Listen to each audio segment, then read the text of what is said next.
Hi friends, मेरे digital classes में आप लोग का बहुत बहुत स्वागत करता हूं। तो चलिए स्टार्ट करते हैं आज का हमारे स्टैटिक जीके को क्वेश्चन, जो कि आपके सभी एग्जाम के लिए एसएससी, रेलवे, यूपीएससी, पीएससी सभी एग्जाम के लिए जो कि इम्पोर्टेंट है।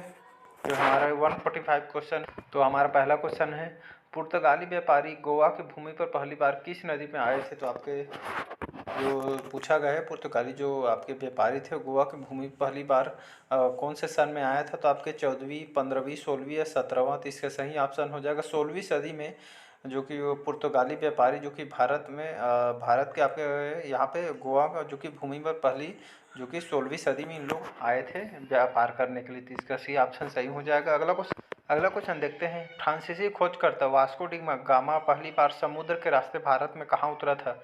तो आपका आपका कप्पक जो टापू है केरल, जहाँ का जगह का नाम है अलीबाग, महाराष्ट्र, मीरामार, गोवा या मांडवी अब गुजरात में है। जो आपके केरल में जो कि कप्पक जो टापू है केरल में, यहाँ पे जो फ्रांसीसी खोजकर्ता वास्को डी गामा जो कि केरल में पहली बार समुद्र के तट के रास्ते से भारत में उतरा था। तो याद रखिए, कप्पक टापू केरल, यहाँ पे फ्रांसीसी खोजकर्ता आपके वास्को डी गामा भारत पर यहीं पहली बार उतरा था इस रास्ते में, समुद्र के रास्ते थे। इसका ए ऑप्शन सही हो जाएगा।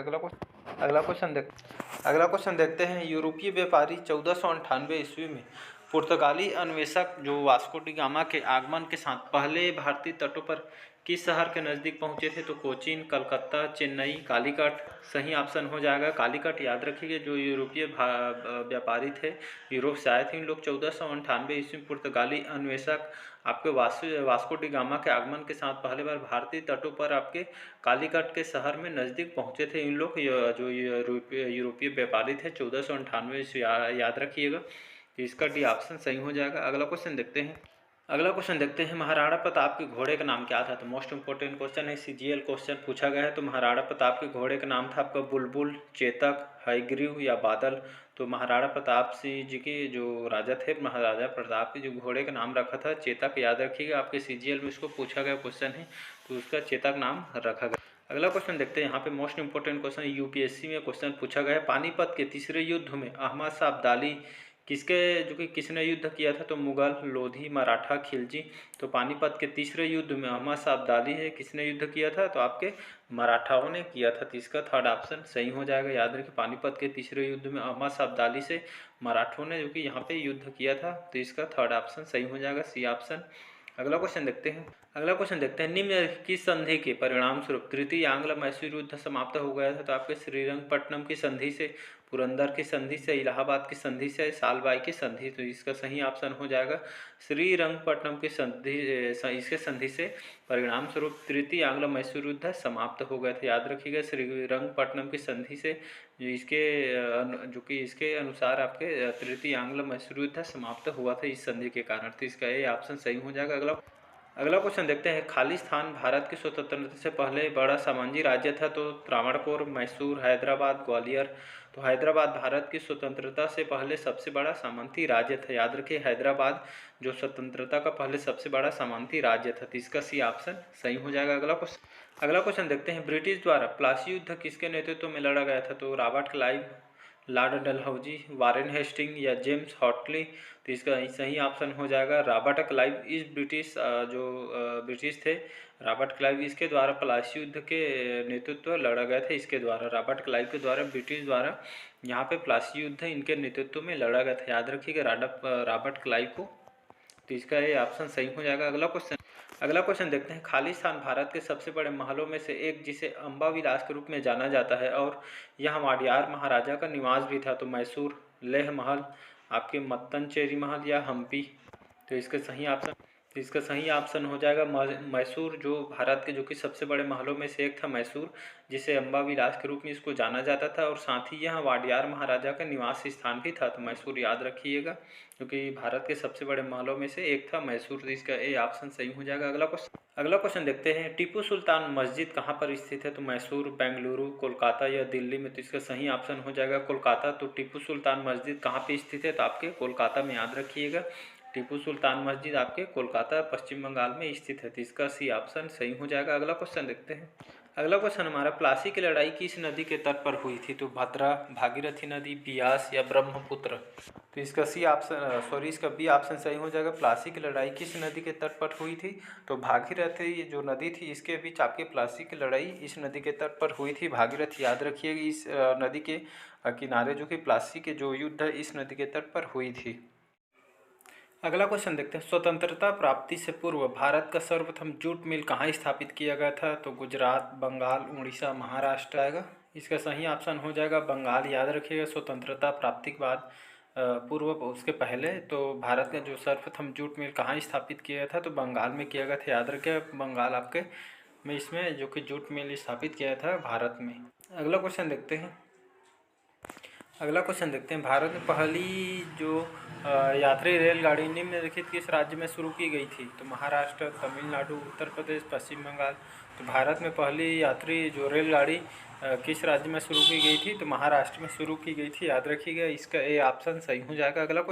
अगला क्वेश्चन देखते हैं, निम्नलिखित किसका पहले भारतीय आज़ादी के युद्ध के रूप में वर्णन किया गया है? तो बंगाल विभाजन 1905, 1857 का विद्रोह, या सी है सविनय अवज्ञा आंदोलन 1930 से 31, या भारत छोड़ो आंदोलन 1942 में। इसका सही ऑप्शन हो जाए, इसका बी ऑप्शन सही हो जाएगा। 1857 का विद्रोह जो कि पहले भारतीय आज़ादी के युद्ध के रूप में इसको वर्णन किया गया था। 1857 का विद्रोह याद रखिएगा, युद्ध के रूप में इसको वर्णन किया है आज़ादी के युद्ध के रूप में। तो इसका बी ऑप्शन सही हो जाएगा। अगला क्वेश्चन देखते हैं, सिपाही का विद्रोह या आपका सफी म्यूटनी में 1857 में शुरू हुआ था। तो आगरा, मेरठ, लखनऊ, अलीगढ़।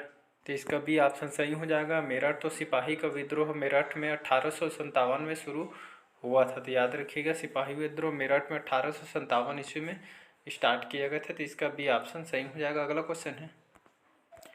क्वेश्चन देखते हैं, ब्रिटिश से लड़ते हुए रानी लक्ष्मीबाई का देहांत कहाँ पर हुआ था? तो वाराणसी, ग्वालियर, मोरार और झांसी। तो इसका सही ऑप्शन हो जाएगा ग्वालियर।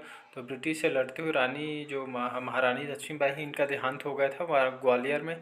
तो यहाँ भी इनका समाधि स्थल बना हुआ है ग्वालियर में। तो याद रखिएगा, तो रानी लक्ष्मीबाई का देहांत जो कि ग्वालियर में हो तो इनका समाधि स्थल भी आपके ग्वालियर में बना हुआ है। तो इसका भी ऑप्शन सही हो जाएगा। याद रखिएगा, ब्रिटिशों से लड़ते हुए रानी लक्ष्मीबाई का देहांत ग्वालियर में हुआ था। तो इसका भी ऑप्शन सही हो जाएगा। अगला क्वेश्चन देखते हैं, सिपाही का बगावत कहाँ से शुरू हुई है? तो झांसी, कानपुर, लखनऊ और मेरठ। तो इसका सही ऑप्शन हो जाएगा डी ऑप्शन। तो सिपाही बगावत कहाँ से शुरू हुई है? तो आपके मेरठ से शुरू हुई थी। इसका डी ऑप्शन सही हो जाएगा। अगला क्वेश्चन देखते हैं, भारत में खालिस्तान में ब्रिटिश साम्राज्य के प्रत्यक्ष शासन के अधीन आ गया था। तो 1857, 1858, 1859 या डी है 1956। तो भारत में सन आपका 1858 में ब्रिटिश साम्राज्य के प्रत्यक्ष शासन के अधीन आ गया था। तो याद रखिए डेट को, 1858 में ब्रिटिश साम्राज्य के प्रत्यक्ष में शासन के अधीन आ गया था प्रत्यक्ष रूप से। तो इसका भी ऑप्शन सही हो जाएगा।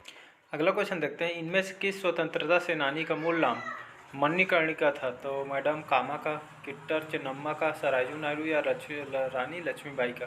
तो इसका सही ऑप्शन हो जाएगा रानी लक्ष्मीबाई।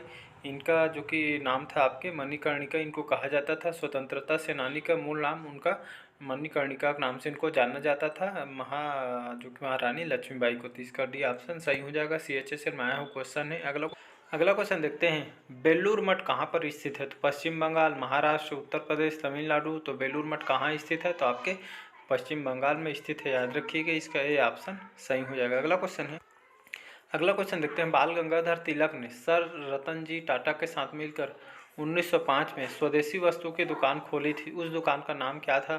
तो भारत स्वदेशी सहकारी दुकान कंपनी लिमिटेड, या जय हिंद सरकारी दुकान लिमिटेड, या हिंदुस्तान स्वदेशी सहकारी दुकान लिमिटेड, या आपका बॉम्बे स्वदेशी सहकारी दुकान कंपनी लिमिटेड?